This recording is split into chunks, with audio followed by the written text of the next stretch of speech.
Criminal Governance and Neo-patrimonialism by Deepak Raj Joshi. The term, criminal governance, describes the procedures and policies used by organized crime gangs to impose dominance and control over an area or society. Political, economic, and social control are examples of this.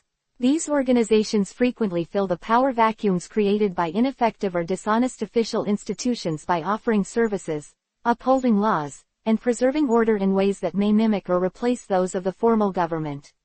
Coercion, corruption, and the provision of goods and services are often used in criminal governance to win and keep the support and allegiance of the local populace.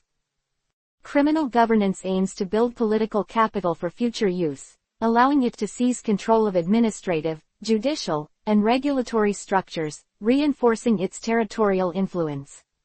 This approach seeks to create microstates that mirror the structure of a failed state.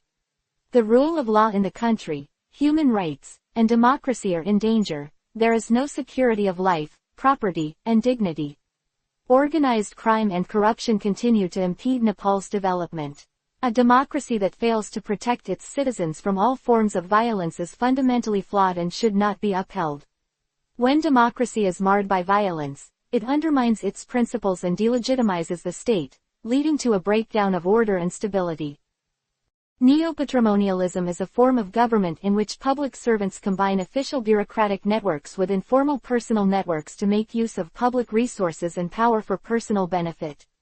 In these types of institutions, patronage, clientelism, and interpersonal ties frequently serve as the foundation for political authority as opposed to legal and rational laws.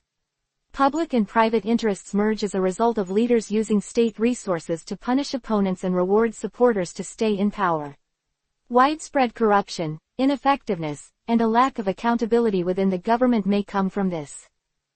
The establishment of neo-patrimonialism behind the elected regional head will certainly produce several impacts, such as, first, personalism, namely there is a concentration of power in one individual who dominates the state apparatus and stands above the law, big man syndrome. This concentration is used to obtain legitimacy and benefits in the form of winner-takes-all in terms of controlling state resources. A political dynasty is a form of neo-patrimonialism, where power is transferred through procedural democracy rather than appointments. Political parties determine candidates, and nepotism often leads to the abuse of proportionate agendas. This perpetuates neo-patrimonialism, affecting democracy and potentially sabotaging party cadres who pursue political careers due to interests closer to the established elite. The Prime Minister in Nepal has admitted to killing 5,000 citizens but continues to run the government, despite accusations of kidnapping, extortion, and corruption. The government is held by an organized criminal group, and voters seem to disregard these crimes and corruption. Many candidates have won significant votes despite being accused of multiple serious issues. The success of a representative system depends on the people's ability to control it. Criminal politicians hold significant powers in legislation, budgeting, and executive control. Poor policies, corruption, and low government performance control can hinder the state system's ability to uphold sovereignty. The face of democracy is often unfriendly to the people of Nepal. The government is silently looting its citizens in the name of democracy. Time and time again our government and politicians are raping the constitution and stealing the people's power and wealth. The government is robbing the citizens every day. As we know, Nepal is facing an economic cliff and mass depopulation. These are just a few of the many scams occurring in our country by those in power.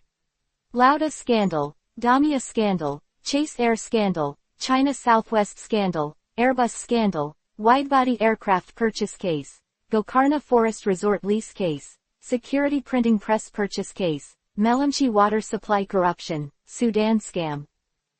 Corruption in Telecommunication Authority, the corruption case against 359 who tried to grab government land in Japa, bribery case of 2.5 Ropani land in Lumbini Development Fund, Melamchi corruption, Kailali Tikapur Nagar Development Committee irregularities, the corruption case against the executive director of Surakshan Mudran, the corruption case against Bagmati Municipality Mayor Bharat Kumar Thapa, case against high officials including General Manager of Udaipur Cement, Balawatar land case, Bhutanese refugee case, Balmandir land scam case, Garibanduti estate land case, Bansbari land scam, Terramax scam, Tikapur land scam etc. Let's talk about the judiciary. Nepal's judiciary is deeply entrenched in politicization. Political parties appoint their preferred candidates as judges, fostering a tendency among judges to seek political favor. The increasing number of criminals in politics is disrupting democracy. The sad part is, courts become safe houses for criminals. You might have a better chance of getting justice by tossing a coin than by going through the judicial process, where justice often seems elusive. The bureaucracy in Nepal is a growing, uncontrollable parasite, causing widespread discontent and posing a significant threat to the democratic system. The growth of corruption, particularly among state officials, is facilitated by the middleman, who is closely linked to bureaucrats and elected representatives. The critical problems of Nepali democracy are the absence of a critical civil society, poor cadre formation of political parties, the disappearance of the opposition, political stability, high-cost elections due to massive money politics in elections, fake news and false news, low political civility of citizens, problems of human rights violations in the past that have not been resolved until now, freedom of the media and freedom of assembly and association, and problems. Hate speech, intolerance, and prejudice against minorities are alarming signs. While political differences should not damage social capital, trust, tolerance, and respect for differences. The way the government is running in our country, kleptocracy is not the main threat of large-scale corruption. We are going further and becoming mafia states. Our beautiful nation is a victim of neo-patrimonialism and criminal governance. Deepak Raj Joshi. The author is a lecturer and IT consultant. He also writes fiction under the name of KP Joshi. He can be reached by email at info@deepakjoshi.com.np.